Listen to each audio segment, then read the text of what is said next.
Bonjour et bienvenue sur notre chaîne YouTube. Si vous êtes en pleine préparation pour l'examen civique, alors cette vidéo est faite pour vous. Aujourd'hui, je vous propose un entraînement en conditions réelles, exactement comme le jour de l'épreuve. Pour rappel, vous pouvez également regarder les vidéos précédentes qui contiennent d'autres séries de 40 questions. Vous les trouverez dans la description de cette vidéo. Alors, nous allons réaliser ensemble 40 questions sous forme de QCM avec un temps de réflexion, puis la réponse accompagnée d'une explication claire. Restez jusqu'à la fin. Vous découvrirez votre score final et vous saurez si vous êtes réellement prêt pour l'examen civique. Voici le déroulement. Je vais vous lire une question, puis vous proposer 4 réponses possibles. A, B, C ou D. À chaque question, vous aurez quelques secondes pour réfléchir comme lors de l'examen. Ensuite, je vous donnerai la bonne réponse suivie d'une explication courte et simple. Pensez à noter votre score au fur et à mesure pour évaluer votre niveau actuel. Pour rappel, lors de l'examen civique, vous devrez répondre à 40 questions en 45 minutes. Et pour réussir, il faudra obtenir au minimum 80% de bonnes réponses, soit 32 réponses correctes sur 40. Sans perdre de temps, commençons tout de suite avec la première question. Question numéro 1. Que garantit la liberté d'opinion? A. Le droit de changer de religion. B. Le droit d'exprimer ses idées sans contrainte. C. Le droit de voter à toutes les élections. D. Le droit de participer à un débat public.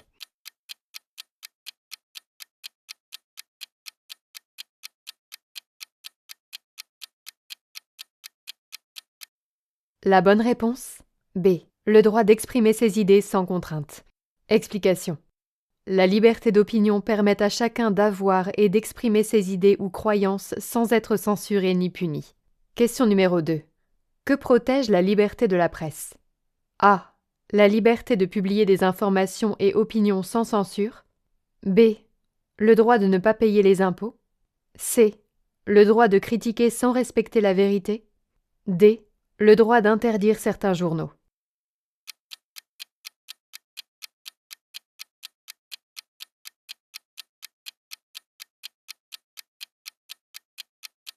La bonne réponse? A.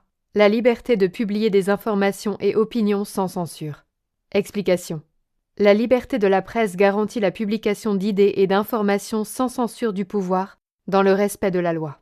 Question numéro 3. Que signifie le principe d'égalité entre tous les citoyens? A. Tous ont les mêmes droits devant la loi. B. Tous paient exactement les mêmes impôts. C. Tous votent obligatoirement aux élections. D. Tous doivent suivre les mêmes traditions.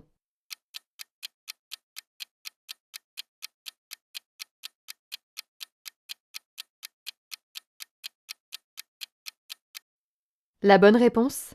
A. Tous ont les mêmes droits devant la loi. Explication. Le principe d'égalité assure les mêmes droits et devoirs pour tous sans discrimination. Question numéro 4. Que signifie l'égalité femmes-hommes dans la vie publique? A. Femmes et hommes ont les mêmes droits et devoirs en politique. B. Les hommes doivent occuper davantage de postes à responsabilité. C. Les femmes votent uniquement aux élections locales. D. Les hommes doivent représenter la majorité des élus.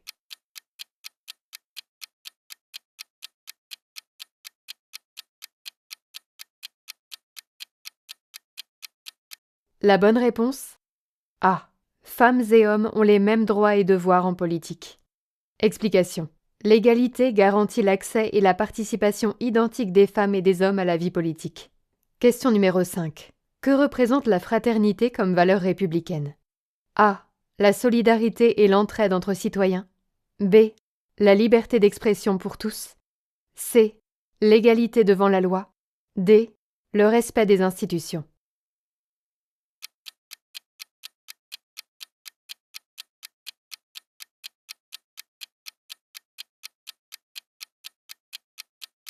La bonne réponse? A. La solidarité et l'entraide entre citoyens. Explication. La fraternité renvoie au partage, à la solidarité et au soutien entre les membres d'une même communauté nationale. Question numéro 6. Pourquoi le respect des lois est-il indispensable dans une république? A. Pour garantir l'égalité entre tous les citoyens. B. Pour permettre aux citoyens de critiquer la République. C. Pour assurer une liberté d'expression sans limite. D. Pour préserver l'ordre public et la vie en communauté.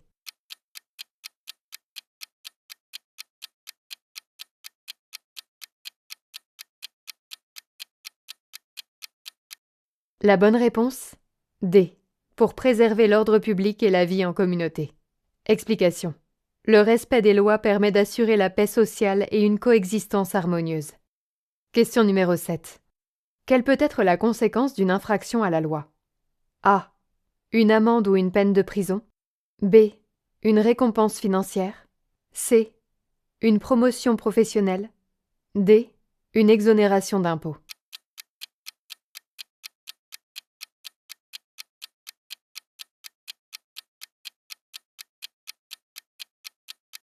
La bonne réponse? A. Une amende ou une peine de prison. Explication. Toute infraction peut entraîner une sanction prévue par la loi. Amende, peine, etc. Question numéro 8. Que signifie la non-discrimination? A. Traiter toutes les personnes de manière égale. B. Avantager certaines personnes plutôt que d'autres. C. Éviter les conflits entre groupes. D. Donner des droits uniquement aux femmes.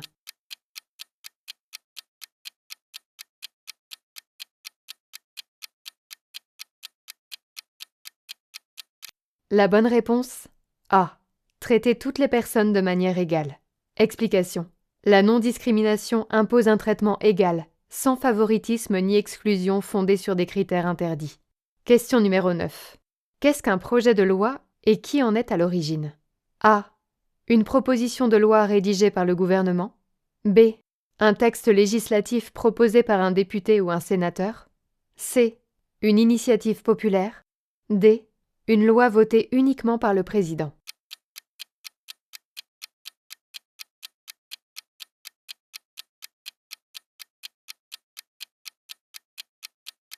La bonne réponse? A. Une proposition de loi rédigée par le gouvernement. Explication. Un projet de loi est un texte préparé par le gouvernement et présenté au Parlement pour être discuté. Question numéro 10. Qu'est-ce qu'une proposition de loi et qui la présente? A. Un texte soumis par le gouvernement au Parlement. B. Un texte proposé par un parlementaire. C. Un décret du président de la République. D. Une consultation organisée par les maires.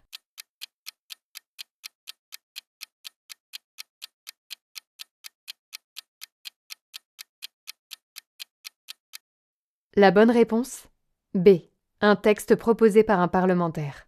Explication.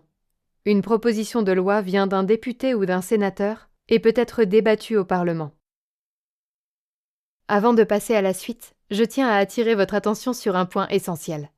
Les questions que vous venez de faire correspondent bien au format du QCM de l'examen civique. Cependant, dans l'épreuve officielle, les questions peuvent être présentées de nombreuses manières différentes. Même thème mais avec formulation variée, pièges, réponses proches, et c'est précisément ce qui surprend beaucoup de candidats le jour J. Pour vous éviter ça, nous avons préparé un support complet et un guide des 500 questions de l'examen civique. Il regroupe les questions les plus importantes selon le programme officiel avec des réponses détaillées. L'objectif est simple. Si vous maîtrisez ces 500 questions, vous mettez toutes les chances de votre côté pour réussir l'examen sereinement. Vous trouverez le guide directement via le lien dans la description de cette vidéo. Et maintenant, on continue l'examen. Question numéro 11. Quelle procédure permet l'adoption d'un texte si l'Assemblée ne s'y oppose pas? A. L'adoption tacite. B. La question préalable. C. La procédure accélérée. D. Le vote bloqué.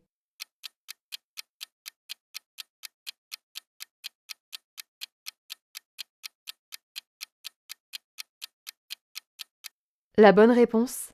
A. L'adoption tacite. Explication. On parle d'adoption tacite lorsque le texte est considéré comme validé faute d'opposition explicite. Question numéro 12. Que signifie le recours aux ordonnances par le gouvernement? A. Une méthode pour modifier la Constitution. B. Un moyen d'adopter rapidement des mesures à valeur législative. C. Une consultation populaire obligatoire. D. Un contrôle du Parlement sur le gouvernement.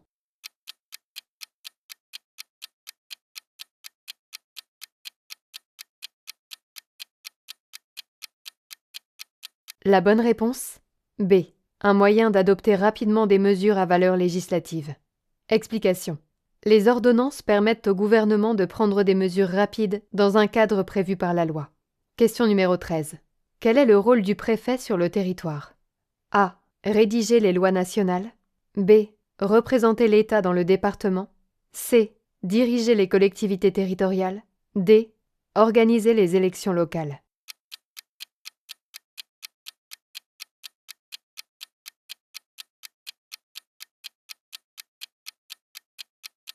La bonne réponse? B. Représenter l'État dans le département. Explication. Le préfet représente l'État et veille à l'application des lois et des décisions gouvernementales. Question numéro 14. Quelles compétences relèvent principalement des collectivités territoriales? A. La politique étrangère. B. L'organisation de la justice. C. La défense nationale. D. L'aménagement du territoire et les transports.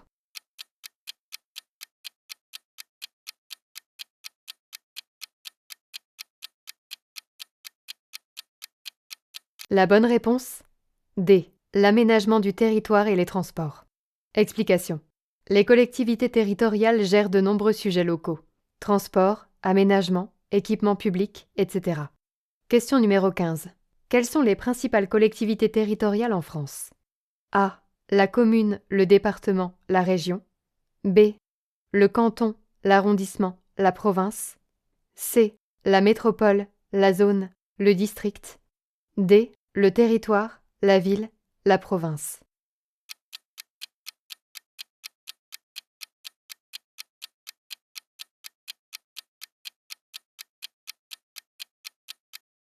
La bonne réponse? A. La commune, le département, la région. Explication. Ce sont les 3 niveaux principaux d'organisation locale en France. Question numéro 16.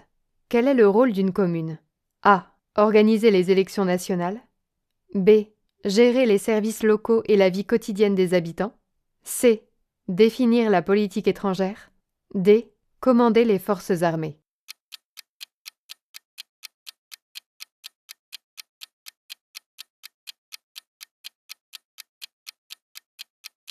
La bonne réponse? B. Gérer les services locaux et la vie quotidienne des habitants. Explication. La commune s'occupe des besoins de proximité. Services publics locaux, état civil, équipements, etc. Question numéro 17. Quelle protection est essentielle contre les discriminations dans l'emploi? A. La liberté d'expression au travail. B. L'égalité salariale entre femmes et hommes. C. Le droit de grève dans l'entreprise. D. La protection des données personnelles.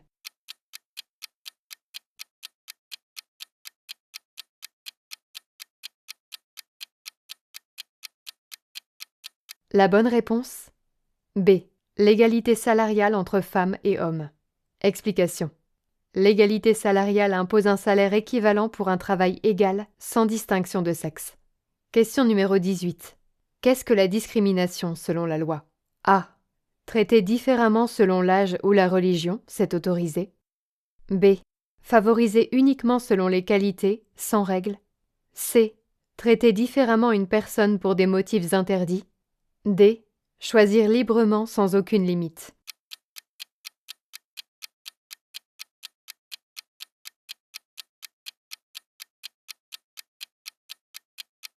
La bonne réponse? C. Traiter différemment une personne pour des motifs interdits. Explication. La discrimination consiste à désavantager une personne pour des caractéristiques protégées par la loi. Question numéro 19. Comment réagir face à une discrimination dans un lieu public? A. Ignorer pour éviter un conflit. B. Signaler l'incident aux autorités compétentes. C. Répondre par des propos discriminatoires. D. Demander aux témoins de rester passifs.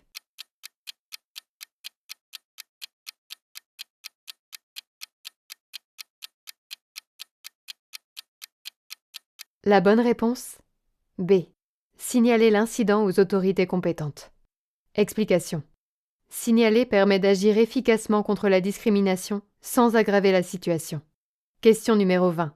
Que doivent faire les employeurs pour assurer la sécurité au travail? A. Fournir des équipements de protection et former les salariés. B. Verser des primes de risque. C. Organiser des activités sociales. D. Laisser les salariés gérer seuls leur sécurité.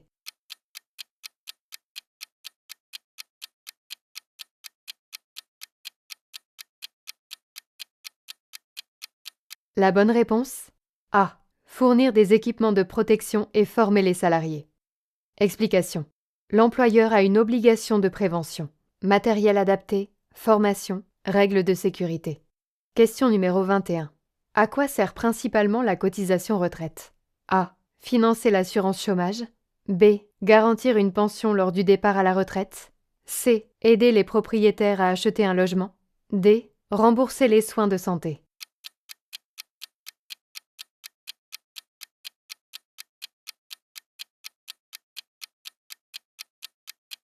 La bonne réponse? B. Garantir une pension lors du départ à la retraite. Explication. Les cotisations retraite financent les pensions versées aux personnes lorsqu'elles arrêtent de travailler. Question numéro 22. Quel est le rôle de la protection sociale en cas de perte d'emploi? A. Aider financièrement pendant la période de chômage. B. Proposer uniquement une formation. C. Garantir un nouveau travail immédiat. D. Supprimer les impôts durant le chômage.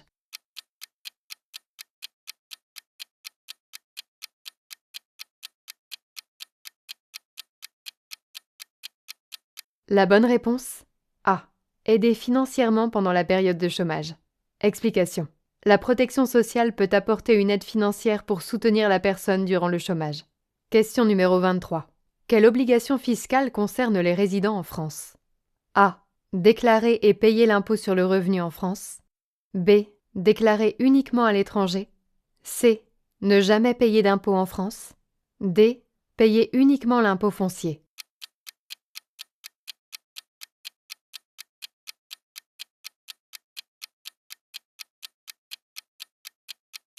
La bonne réponse?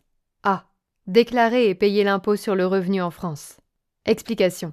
Les résidents fiscaux doivent déclarer leurs revenus et payer l'impôt selon les règles françaises. Question numéro 24. Pourquoi payer ses impôts est-il un devoir citoyen? A. Pour financer les services publics et l'intérêt général. B. Parce que c'est une tradition ancienne. C. Pour contrôler les dépenses du gouvernement. D. Pour éviter une sanction pénale uniquement.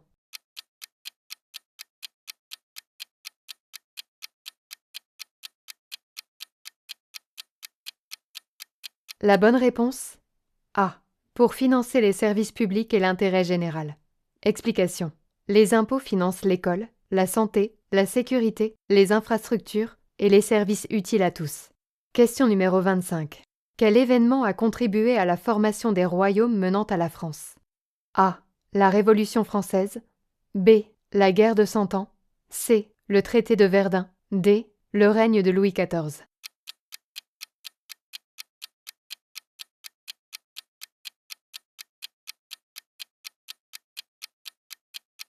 La bonne réponse? C. Le traité de Verdun.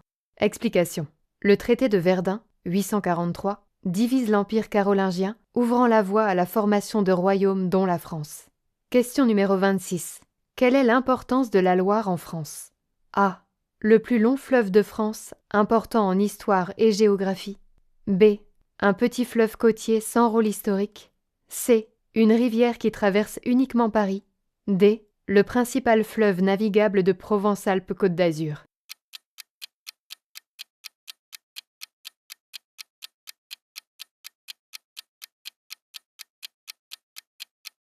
La bonne réponse? A. Le plus long fleuve de France, important en histoire et géographie. Explication. La Loire traverse plusieurs régions et a joué un rôle majeur dans le développement et l'histoire du pays. Question numéro 27. Quel est le plus long fleuve entièrement situé en France? A. La Garonne. B. Le Rhône. C. La Loire. D. La Seine.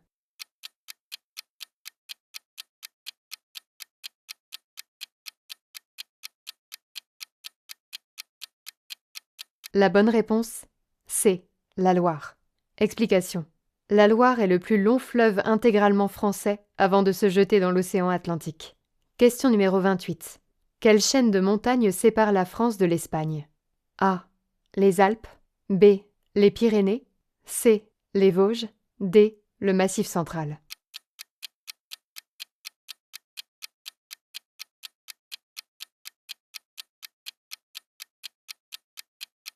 La bonne réponse? B. Les Pyrénées. Explication. Les Pyrénées constituent une frontière naturelle entre la France et l'Espagne. Question numéro 29. Quelle mer borde le sud-est de la France? A. La mer Noire. B. La mer Méditerranée. C. La mer Baltique. D. La mer du Nord.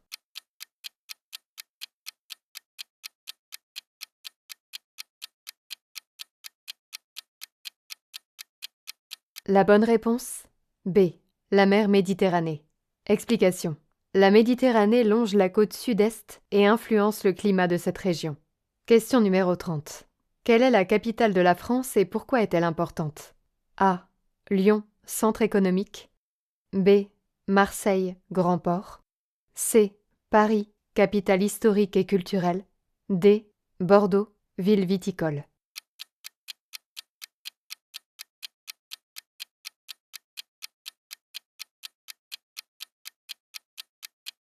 La bonne réponse? C. Paris, capitale historique et culturelle. Explication. Paris est la capitale politique et un centre majeur de culture, d'histoire et de patrimoine. Question numéro 31. Quel rôle Paris a-t-elle joué sous l'Ancien Régime et pendant la Révolution? A. Ville commerciale sans importance politique. B. Centre politique, économique et culturel du royaume. C. Capitale religieuse uniquement. D. Lieu de grande révolte paysanne.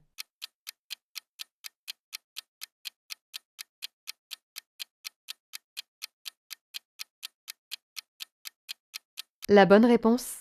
B. Centre politique, économique et culturel du royaume. Explication. Paris était le cœur du pouvoir et des grandes décisions, ainsi qu'un centre culturel majeur. Question numéro 32. Quels sont des territoires d'outre-mer français et où se situent-ils? A. Polynésie, Pacifique. Guadeloupe, Caraïbes. Réunion, Océan Indien. Saint-Pierre-et-Miquelon, près du Canada. B. Corse, Méditerranée. Bretagne, Atlantique. Guadeloupe, Caraïbes. Réunion, Océan Indien. C. Normandie, Manche. Corse, Méditerranée. Guyane, Amérique du Sud. Mayotte, Océan Indien. D. Guadeloupe et Martinique, Caraïbes. Réunion et Mayotte, Océan Indien. Polynésie, Pacifique.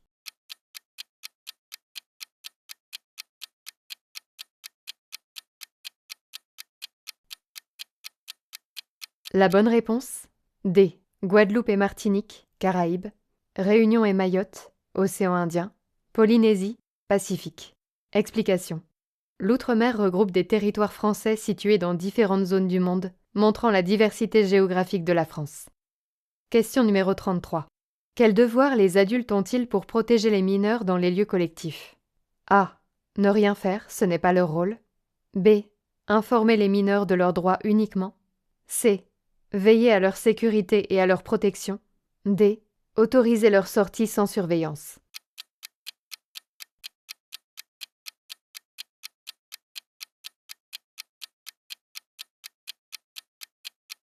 La bonne réponse? C. Veiller à leur sécurité et à leur protection. Explication. Les adultes ont une responsabilité de vigilance afin de protéger les mineurs dans l'espace public. Question numéro 34. Quelle règle concerne le tapage nocturne et son impact sur le voisinage? A. Il est interdit entre 22h et 7h pour respecter la tranquillité. B. Il est autorisé si cela dure moins d'une heure. C. Il est permis uniquement le week-end. D. Il est réglementé seulement en zone rurale.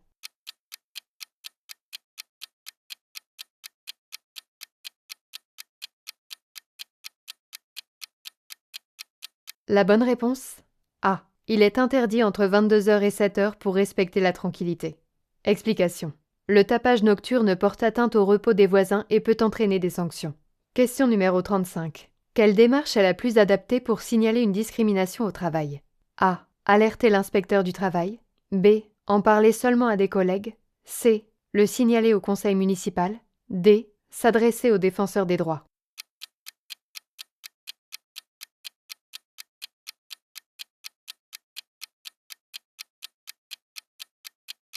La bonne réponse? D. S'adresser au défenseur des droits. Explication. Le défenseur des droits reçoit les plaintes et agit contre les discriminations en orientant et protégeant les victimes. Question numéro 36. Que faut-il faire avant d'effectuer des travaux importants dans un logement loué? A. Obtenir l'accord du locataire. B. Prévenir la mairie. C. Informer uniquement le propriétaire. D. Afficher une annonce dans l'immeuble.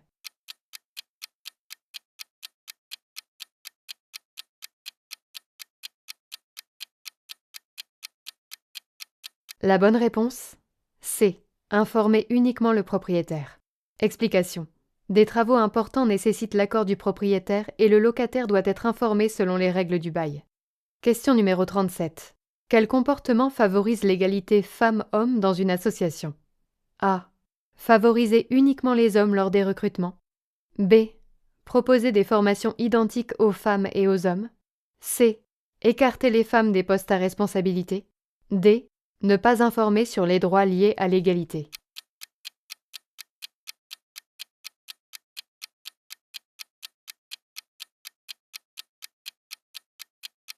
La bonne réponse?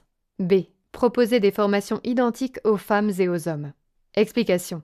L'égalité implique un accès équitable aux opportunités, aux formations et aux responsabilités. Question numéro 38. Quel droit a un parent séparé concernant la scolarité de son enfant? A. Décider seul sans informer l'autre parent. B. Participer conjointement aux décisions scolaires. C. Choisir l'école sans accord du second parent. D. Ne plus avoir de droits éducatifs.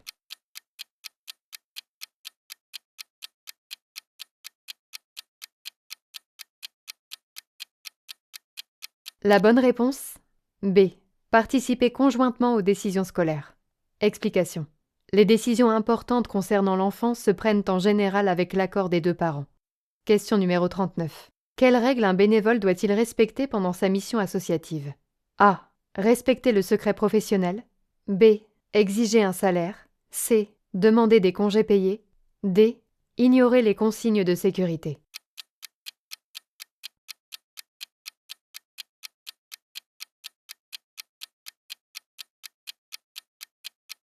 La bonne réponse? A. Respecter le secret professionnel. Explication. La confidentialité protège les informations des bénéficiaires et renforce la confiance envers l'association. Question numéro 40. Que faire si vous recevez un courrier administratif que vous ne comprenez pas? A. L'ignorer. B. Demander de l'aide à un proche ou à un service compétent. C. Répondre sans comprendre. D. Le jeter immédiatement.